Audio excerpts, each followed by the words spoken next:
اعوذ باللہ من الشیطان الرجیم بسم اللہ الرحمن الرحیم اللہم صلی علی محمد وعلی محمد وعجل فرجہم۔ معزز ناظرین، السلام علیکم ورحمۃ اللہ وبرکاتہ۔ میں ہوں اطہر کاظمی اور آپ دیکھ رہے ہیں آپ کا پسندیدہ پروگرام احکام اسلامی۔ ہم لائیو ٹرانسمیشن سے ایک بار پھر آپ کی خدمت میں لکھنؤ اسٹوڈیو سے جڑے ہوئے ہیں۔ آج شب قدر میں اس کے اعمال، اس کی فضیلت اور اس کی افادیت کے بارے میں ہم گفتگو کریں گے۔ ہمارے ساتھ موجود ہیں حجت الاسلام والمسلمین علی جناب مولانا مصطفیٰ علی خان ادیب الہندی صاحب قبلہ۔ آئیے ان کا استقبال کرتے ہیں اور اس پروگرام کا آغاز کرتے ہیں۔ السلام علیکم آقا۔ علیکم السلام ورحمۃ اللہ۔ آقا، اس ماہ مبارک میں سب سے جو خوبصورت راتوں کا تذکرہ ہوتا ہے، شب قدر کے بارے میں بات ہوتی ہے، تو سب سے پہلے تو یہ جاننا چاہیں گے اس کی فضیلت اور اس کے بارے میں جو حضور اکرم صلی اللہ علیہ وآلہ وسلم نے ارشاد فرمایا اور خود قرآن میں جو اس کا تذکرہ ہوا، اس پر تفصیل سے روشنی ڈالیں۔ اعوذ باللہ من الشیطان الرجیم، بسم اللہ الرحمن الرحیم، الحمدللہ رب العالمین وصلی اللہ علی سیدنا محمد وعلیہ الطیبین الطاہرین۔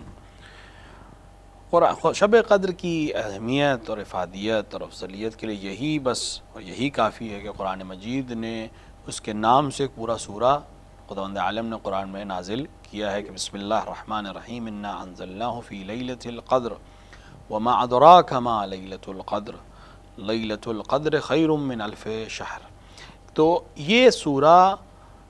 تین چیزوں کی طرف اشارہ کر رہا ہے اور بھی اس میں بہت سے نکات ہیں۔ پہلی چیز تو یہ ہے کہ خداوند عالم قرآن کے نزول دفعی یعنی ایک دفعہ کے نازل ہونے، کیونکہ قرآن کے سلسلے میں ہمارے ناظرین جانتے ہیں کہ قرآن کے نزول دو طرح کا ہے۔ ایک نزول دفعی ہے، یعنی ایک ہی بار میں پورا قرآن یعنی اس کے مطالب قلب پیغمبر پر نازل ہوئے ہیں، اور جس کے لیے علماء اور مفسرین کا اجماع ہے کہ وہ شب قدر میں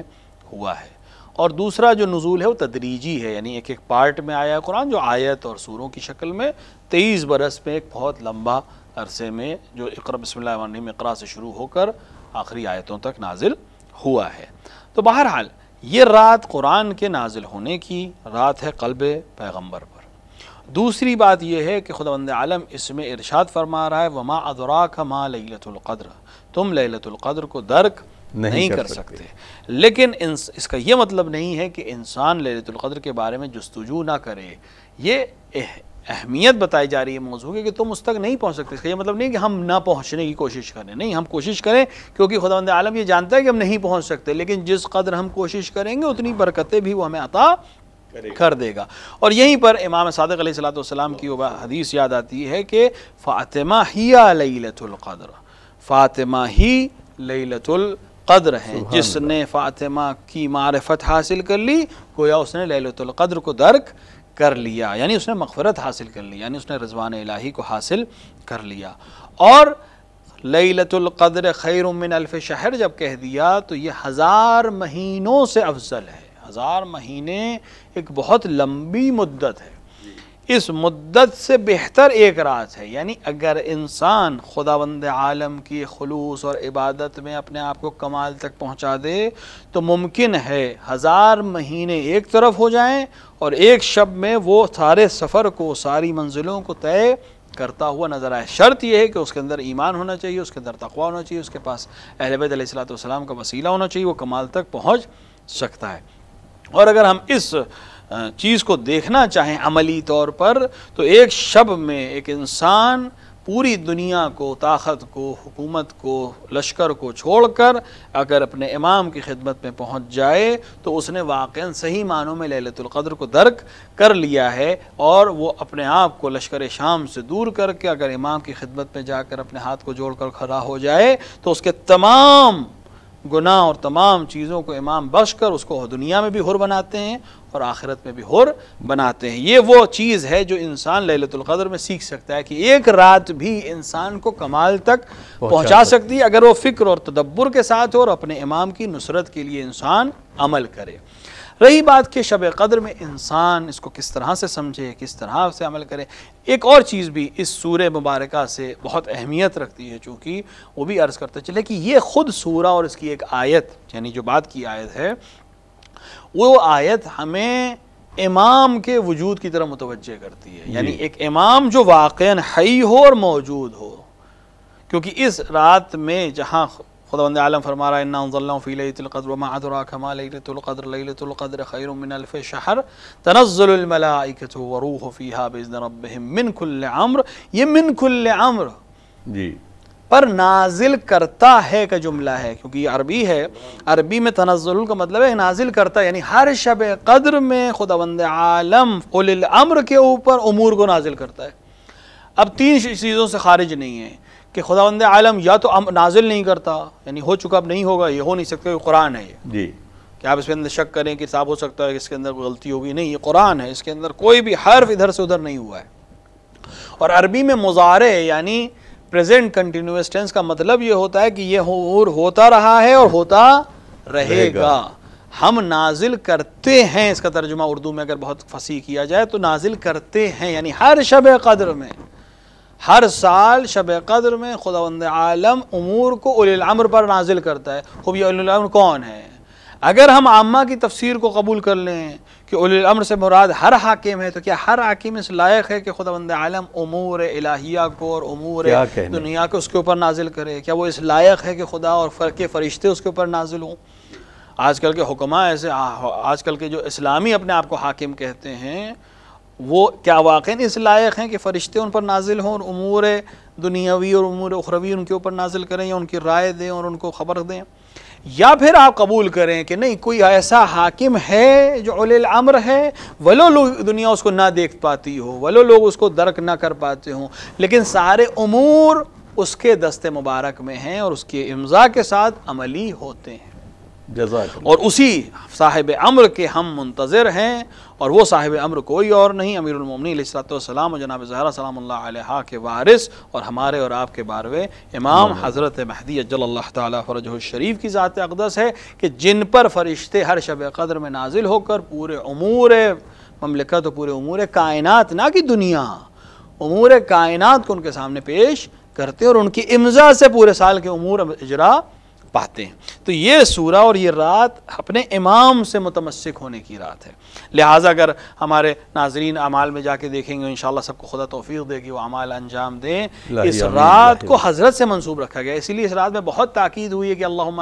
دعائے اللہم کل ولیک الحجت بن الحسن والی پوری جو دعائے فرج ہے اس کو زیادہ سے زیادہ تکرار کریں، کیونکہ یہ واقعاً حضرت کی رات ہے. جب آپ ان کے لیے دعا کریں گے تو حتماً حضرت تک خبر پہنچے گی اس بندے نے میرے لیے دعا کی، اور امام بھی حتماً اس کا جواب دیں گے. ہماری دعا بارگاہ الہی میں جب پہنچے گی تو ہم محب کہلائیں گے، ہم چاہنے والے کہلائیں گے، اور جب وہ ہمارے لیے دعا کریں گے تو یقیناً پردہ استجابت تک وہ دعا پہنچے گی. لہٰذا ہمیں اپنے آپ کو امام سے نزدیک کرنے میں اس رات کی مدد لینی چاہیے. جہاں عمال کر رہے ہیں، جہاں قرآن سر پہ رکھ رہے ہیں، جہاں ہم نماز پڑھ رہے ہیں، وہیں اپنے امام کے لیے بھی دعا کریں، کیونکہ یہ رات امام کی رات ہے، امام تک امور پہنچنے کی رات ہے، اور امام کی امضاء سے ہی سب کچھ ہونے والا ہے. اس رات کی اہمیت اتنی ہے کہ اگر ہم سیرہ علماء میں دیکھیں، ہمارے بزرگ علماء جو گزرے ہیں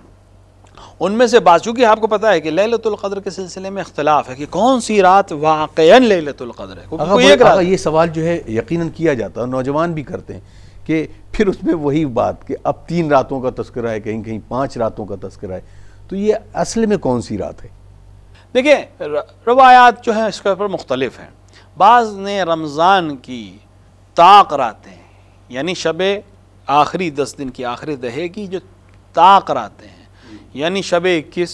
شب 23، شب 25، شب 27 اور شب 29 میں سے کسی ایک رات کی طرف اشارہ ہوا کہ کوئی ایک رات ہے. جی. بعض روایات میں شب 19 اور شب 21 اور شب 23 کی طرف اشارہ ہوا ہے کہ ان میں سے ایک رات شب قدر ہے. بعض روایات نے مخصوص کر دیا کہ شب 21 اور شب 23 میں سے کوئی ایک رات شب قدر ہے. راوی نے آگے یہاں کہا کہ مولا پھر مشخص کر دیے کہ ان میں سے کون سی. امام نے فرمایا کہ آپ بہتر نہیں کہ تم 2 رات اللہ کی عبادت میں اس طرح سے گزارو. اسی پہ میں عرض کر رہا تھا کہ ہمارے علماء اس رات کی اہمیت کو بیان کرنے کے لیے،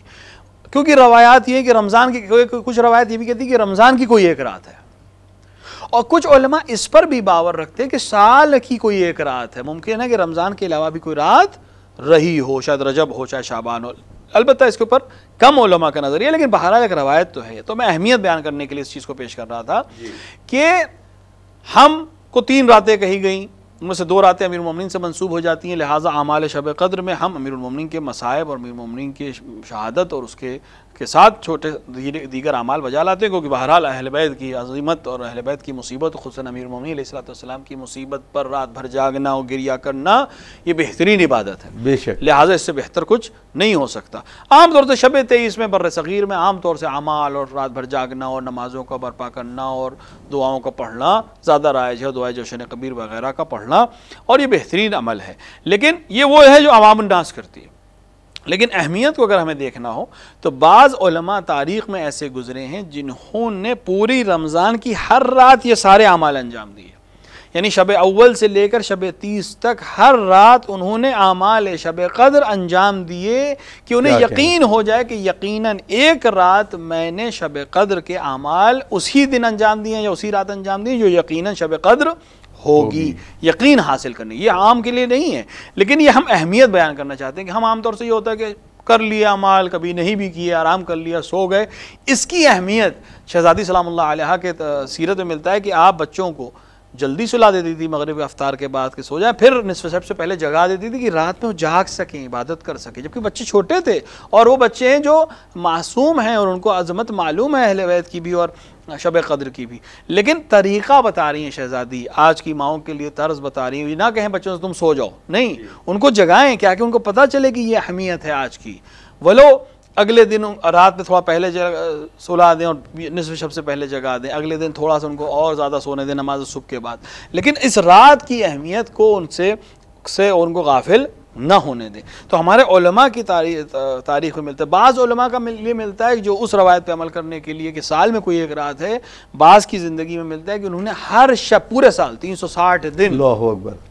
اعمال شب قدر اس لیے انجام دیے کہ ان کو یقین کامل حاصل ہو جائے کہ میں نے حتماً ایک رات یقیناً شب قدر کے اعمال اسی رات میں کیے ہیں جو شب قدر ہے۔ یہ اہمیت کو بیان کرنے کے لیے میں آپ کے سامنے پیش کر رہا ہوں کہ شب قدر اتنی زیادہ اہمیت رکھتی ہے، اس میں کیے جانے والے اعمال اہمیت رکھتے ہیں، بارگاہ الہی میں ہمیں پہنچنے کا بہترین موقع ہے، اس نے رحمت اور وسعت کے دروازے کھولے ہوئے ہیں، اور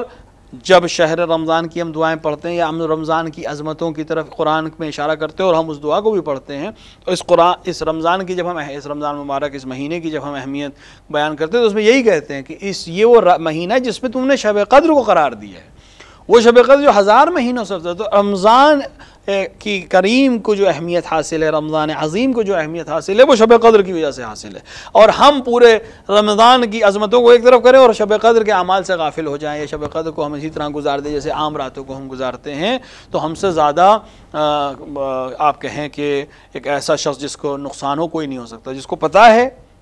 ہر دن وہ دعا پہ پڑھ رہا ہے اور پھر شب قدر کی اہمیت سے وہ غافل رہ جائے۔ لہٰذا بہترین موقع ہے کہ ہم بارگاہ الہیہ میں اپنے اعمال کو پیش کریں، اپنی دعاؤں کو بہتر کریں، اپنے اعمال کو اچھے کرنے کی کوشش کریں، اور اعمال سے مراد صرف یہ نہیں کہ انسان رکوع اور سجود اور دعا میں رہے، ہر وہ عمل جو اہل بیت علیہ الصلوۃ والسلام کو پسند ہے، ہر وہ عمل جو خداوند عالم کو پسند ہے، وہ اس شب میں انجام دینے کا فائدہ یہ ہے کہ اس کا ثواب کہیں زیادہ ملنے والا ہے دیگر شبہ کے مقابلے میں۔ جزاک اللہ۔ اگر یقیناً یہ جو ماہ مبارک رمضان ہے، اگر آدمی تجزیہ کرتا ہے خود بھی کہ پورے 11 مہینے میں اس سے لرزش ہوتی ہے اور وہ بالکل تمام وہ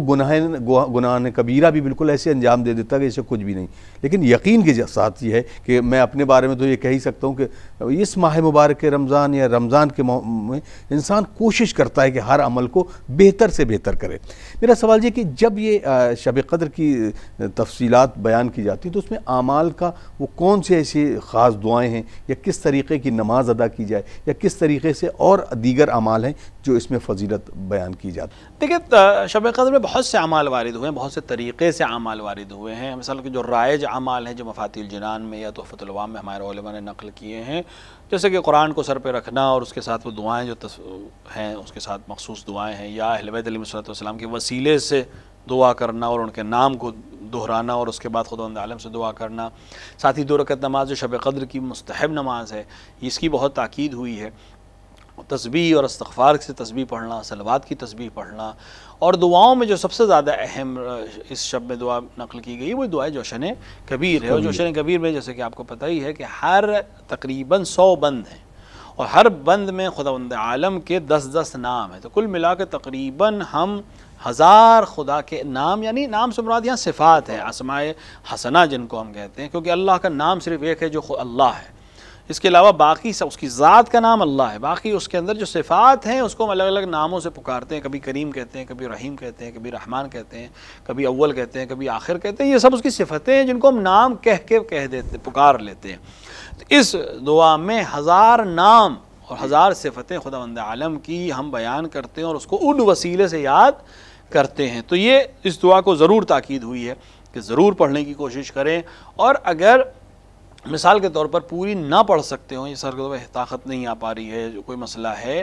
حالانکہ اگر پڑھنا چاہے انسان تو 40-45 منٹ میں آرام سے پڑھ سکتا ہے، کسی اور کے ساتھ پڑھ سکتا ہے، مساجد میں عام طور سے ہوتی ہے، آج یوٹیوب کا دور ہے، انٹرنیٹ کا دور ہے، اس کے اوپر بھی پڑھی جا سکتی ہے، تو اگر تھوڑا سی ہمت کرے تو یہ کام کر سکتا ہے۔ اگر بالفرض اس کو لگتا ہے کہ نہیں کر سکتے کسی وجہ سے بھی، تو شب 19، شب 21، شب 23 میں 3 حصوں میں بھی بانٹ سکتا ہے، تاکہ یہ کم سے کم ایک بار ماہ مبارک میں اس دعا کو ضرور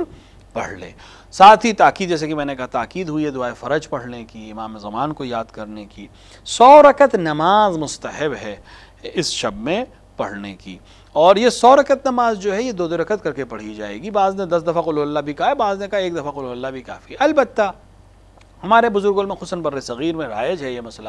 کہ انسان جس کے اوپر واجب نمازیں ہوں، یعنی قضا نمازیں ہوں، اس کے لیے مستحب نماز نہیں ہے، اس کو چاہیے کہ واجبات کو ادا کرے۔ لہٰذا ہمارے علماء نے بہت پہلے یہ دستور نکالا کہ شب قدر میں وہ 6 دن کی مثلا نمازیں قضا کی نیت سے پڑھتے ہیں، اور جماعت سے بھی وہ نماز ہو سکتی ہے، کوئی قضا نماز ہے اور پنجگانہ نماز ہے تو وہ جماعت سے بھی ہو سکتی ہے۔ لہٰذا ہمارے علماء نے مساجد میں مومنین کو جمع کر کے یہ 100 رکعت نماز، یعنی تقریباً 102 رکعت ہو جاتی ہے، 17 رکعت اگر آپ 6 دن کی پڑھیں گے، تو یہ اس عنوان سے کم 6 دن کی قضا نماز ایک مومن کی ادا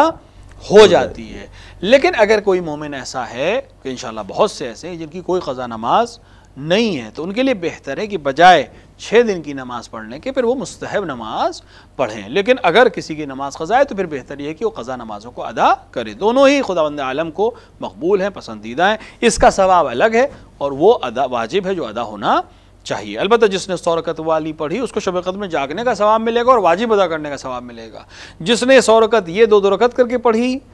مستحب نماز ہے، اس کو شب قدر میں مستحب 100 رکعت نماز پڑھنے کا ثواب عطا کیا جائے گا۔ دونوں کی کیٹیگری الگ ہے لیکن دونوں کام کیے جا سکتے ہیں۔ اسی طرح صرف رات پر جاگنا،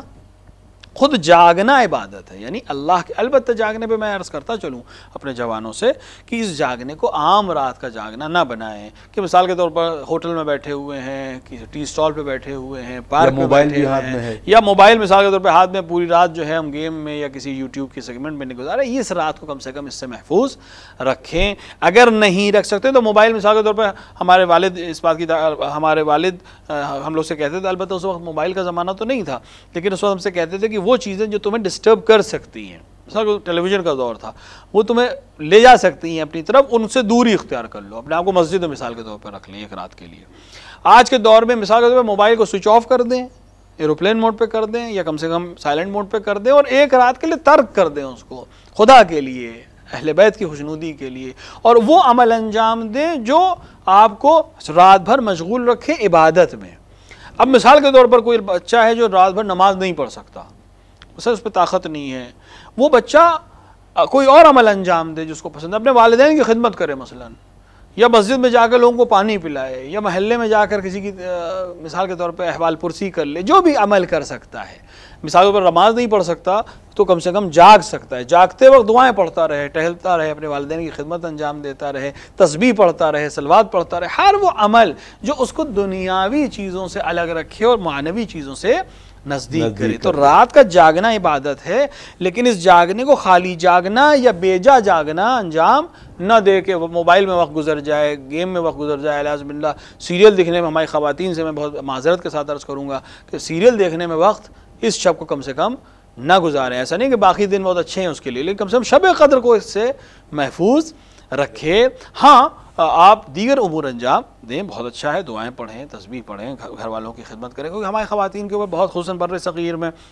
چونکہ عام طور سے پوری گرہستی ان کے ہاتھ میں ہوتی ہے، تو اب اگر کچھ سب لوگ جاگ رہے ہیں تو کبھی وہ چائے بنائیں گی، کبھی ان کے لیے کوئی چیز پکائیں گی، کیونکہ بالآخر شب میں ہے، کھانے کی بھی اجازت ہے اور تھکا ہوا انسان بار بار کوئی چیز مانگتا ہے. یہ یقین جانیں کہ ان کا اس وقت یہ بنانا، چائے بنانا یا کوئی چیز اسنیکس بنانا، کچھ بنانا، یہ بھی عبادت ہو جائے گا، کیونکہ آپ ایک روزے دار کے لیے، ایک جاگنے والے انسان کے لیے کر رہے ہیں، تو یہ کام بھی کرنے میں کوئی حرج نہیں ہے. لہٰذا بہترین موقع ہے قرآن کی تلاوت کرنا، بہترین وقت ہے کہ انسان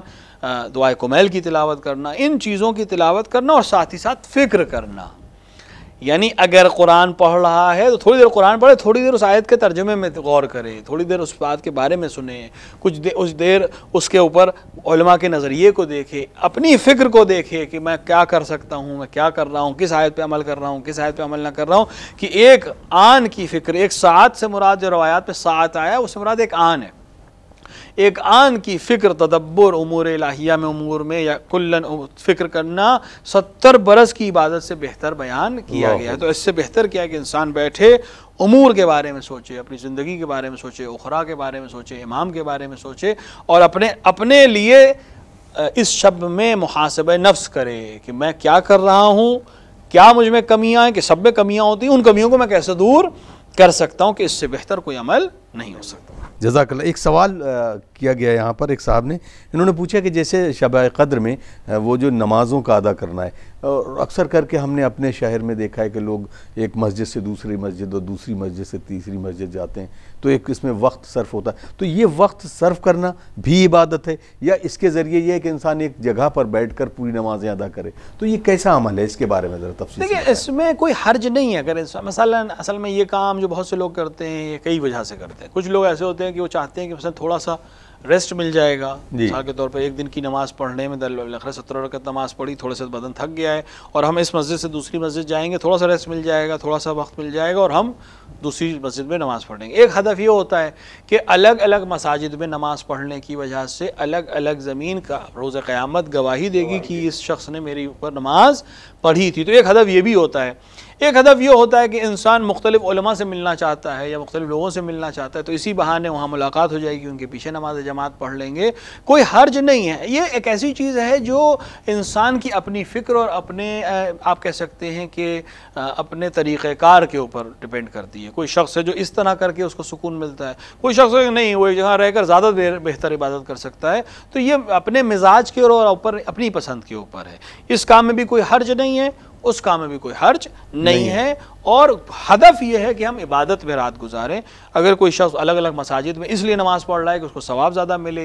یہ مسجدیں کل گواہی دیں کہ اس مسجد میں اس نے نماز پڑھی ہے یا جماعت سے نماز پڑھی ہے، تو اس میں بھی کوئی حرج نہیں ہے. ایک مسجد میں، ایک ہی جگہ، اپنے گھر میں، مسجد میں کہیں اکیلے رہ کر بغیر موومنٹ کے نماز پڑھنا چاہے تو اس میں بھی کوئی حرج نہیں ہے. اگر اب سوال جاتا ہے کہ پھر وہی جو زیارتوں کا ہے، خصوصاً زیارت عاشورہ، اس کی فضیلت بھی آج کے دن، یعنی